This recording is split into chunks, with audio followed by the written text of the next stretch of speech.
Friends, जब हमारे पास कोई ऐसी एक्सेल शीट होती है जिसमें पहले से वैलिडेशन को यूज किया गया है और हम उसको रिमूव करना चाहते हैं तो इसको कैसे कर सकते हैं आज की वीडियो में सीखेंगे। आप वीडियो के एंड तक बने रहिए। हेलो दोस्तों, एक बार आपका फिर से स्वागत है हमारे यूट्यूब चैनल अनमोल इजी लर्निंग में। मैं हूं आपका दोस्त अनमोल। फ्रेंड्स, अगर आप चैनल पर नए हैं तो इसको सब्सक्राइब कर लीजिए। वीडियो अच्छी लगती है तो इसको लाइक करें और ज़्यादा से ज़्यादा शेयर करें। तो वीडियो को शुरू करते हैं।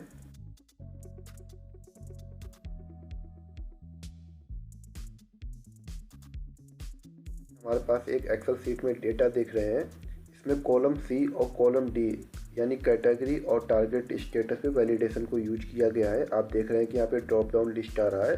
सिमिलरली कैटेगरी में भी आप देख रहे होंगे कि यहाँ पे ABC ड्रॉप डाउन लिस्ट आ रहा है। तो फ्रेंड्स, बताना चाहूँगा वैलिडेशन का यूज इसीलिए किया जाता है कि जो भी हमने ड्रॉप डाउन लिस्ट में या वैलिडेशन में जो वैल्यू को या टेक्स्ट को हमने सेट किया है उसके अलावा और कुछ हम यहाँ पे टाइप नहीं कर सकते हैं। तो इसी चीज़ को रिमूव करने के लिए हम वैलिडेशन को पहले से हटाएंगे। तो पहले मैं कैटेगरी सेल में वैलिडेशन को रिमूव करता हूँ। इसके लिए हम सेल को सिलेक्ट करेंगे जहाँ पे भी वैलिडेशन को यूज किया गया है। इसके बाद शॉर्टकट की प्रेस करेंगे Alt+A+V कुछ इस तरीके से। इसको हम अपने टूल बार में डेटा में जाएंगे और यहाँ पे आपको वैलिडेशन का एक आपको ऑप्शन मिल जाएगा। यहाँ पे भी क्लिक करेंगे तो भी विजार्ड ओपन हो जाएगा। इसके बाद यहाँ पे हम क्लियर ऑल करेंगे। क्लियर ऑल करने के बाद हम इसको ओके प्रेस कर देंगे। तो आप देखेंगे कि पहले यहाँ पे ड्रॉप डाउन लिस्ट आ रहा था, लेकिन अब यहाँ पे ड्रॉप डाउन लिस्ट ख़त्म हो चुका है और इसमें कैटेगरी दी थी ABC यानी ABC के अलावा हम कुछ और टाइप नहीं कर सकते थे।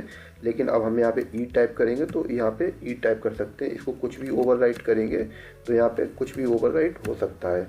इसी तरीके से हम टारगेट स्टेटस में भी वैलिडेशन को रिमूव करेंगे।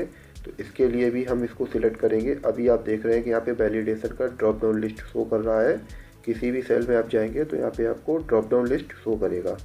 तो हम इसको रिमूव करने के लिए भी हम इसको सिलेक्ट करेंगे कुछ इस तरीके से। शॉर्टकट की प्रेस करेंगे Alt+A+V। इसके बाद यहाँ पे हम क्लियर ऑल करेंगे और इसको ओके कर देंगे। तो यहाँ पे भी आप देख रहे हैं कि जो ड्रॉप डाउन लिस्ट था वो रिमूव हो चुका है। अब यहाँ पे हम कुछ भी टाइप करेंगे तो यहाँ पे हम प्रॉपरली टाइप कर सकते हैं।